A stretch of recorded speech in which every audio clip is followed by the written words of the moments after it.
I appreciate the reflection. Here's the deal. A day after KD criticized ref James Williams for his ejection against the Knicks, KD backtracked and says he behaved like a jerk. Gentlemen, keep in mind, Durant has 4 ejections this year, most in the NBA. He was ejected once during his first 10 NBA seasons combined. Stephen A., what do you make of this little flip-flop by him?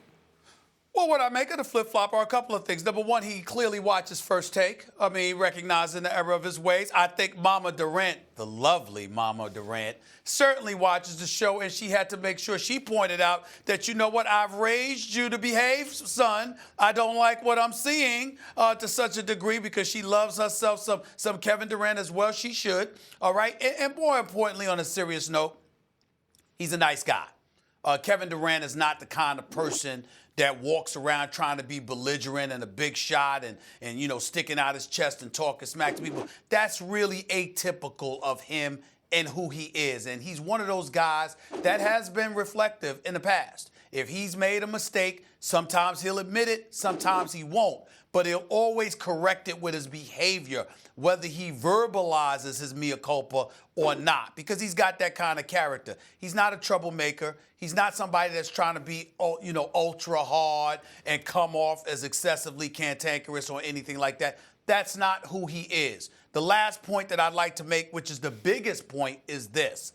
He's also highly intelligent, and he recognizes that you can't build a bad relationship with the officials and expect that to not come back and haunt you once the postseason arrives. It's bad. You know it's bad when Draymond Green's trying to calm you down and move you away from the referee.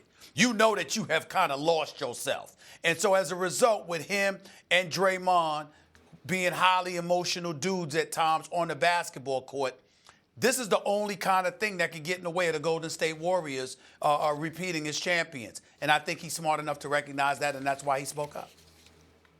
What this tells me is KD is not the one.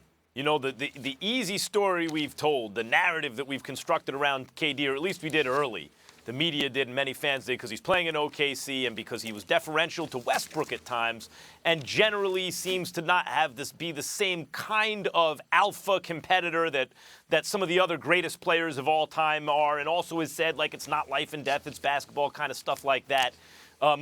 That he's not fiery somehow, that he's all a nice country kid. That's not the truth. He's very fiery. He's very competitive. And he's not the one. He's not going to let, if he feels like a ref is, you know, thinks he can just go at him, people will find out differently from KD. He's a strong guy.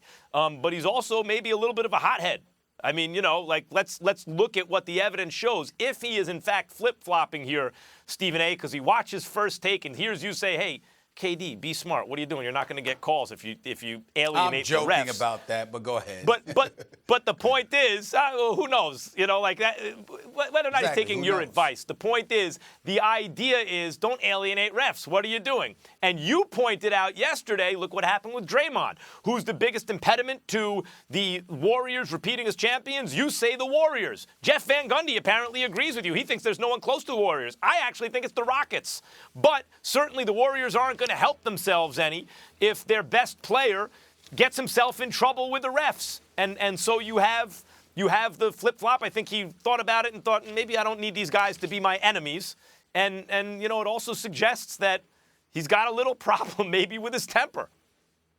Well, Houston is formidable enough where if you're Kevin Durant, you're Draymond Green, you're Steph Curry, you can't afford to be getting yourself ejected, because it could cost you a game. It could cost you a playoff series, because Houston is that good. And CP3, as far as I'm concerned, is an MVP candidate, which we need to mention. And James Harden is a superstar. And more importantly, not only do they score, they make their free throws. Golden State hasn't gone up against a team like this in the postseason. We shall see. And they defend now.